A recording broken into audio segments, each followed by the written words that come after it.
sommes sur la tourbière du port de Lambert, à côté de Source de Lyon, juste à quelques kilomètres de Bibracte. Nous sommes avec Françoise. Bonjour Françoise. Bonjour Chiara. Qu'est-ce que c'est une tourbière exactement?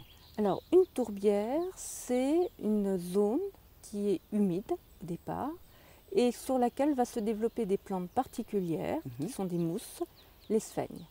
Ces sphènes ont une propriété, c'est qu'elles se développent en milieu froid, mais aussi qu'elles libèrent une certaine acidité et donc elles vont avoir la propriété d'acidifier le milieu.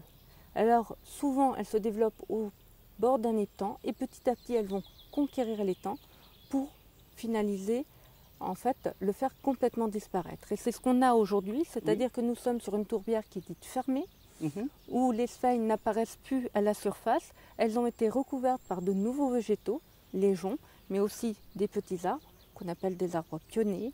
Et d'ici quelques centaines d'années, eh bien, nous n'aurons plus de tourbière visible comme aujourd'hui, mais nous aurions peut-être une forêt. Donc cette tourbière est très ancienne et elle était déjà présente à l'époque de Bibracte. Voilà. Et donc ici, tu nous as amené des sphènes. Voilà, alors les sphènes, quand je disais que c'était une plante un petit peu particulière, elle possède un petit capitule, une petite tige, et puis elle n'a pas de racines.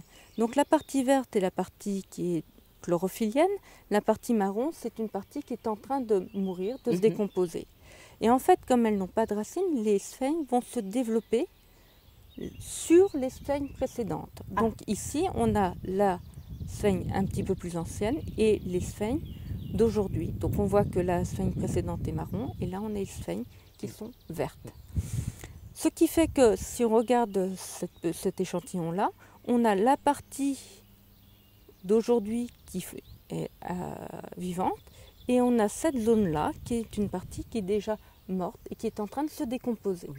Alors, ce qui est intéressant, c'est que si on prend un outil qu'on appelle un carottier, il est possible de faire une carotte, c'est-à-dire ceci, c'est-à-dire qu'on va s'enfoncer jusqu'au fond de la tourbière et on va prélever toutes ces sphènes qui sont mortes et on va regarder ce que ça donne.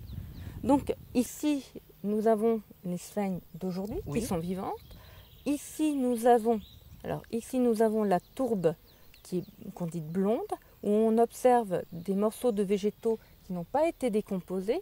Et au fur et à mesure que l'on va aller en profondeur, on voit que la couleur de la tourbe change. On va passer dans une tourbe qu'on dit noire, où les végétaux sont de plus en plus abîmés, ils vont disparaître. Et ici, on va avoir une tourbe qui va être très peu différenciée, où on retrouve très peu de végétaux, et elle est en contact avec la roche de départ. Alors cette roche un petit peu différente, puisqu'ici elle est mêlée avec de l'argile. Voilà.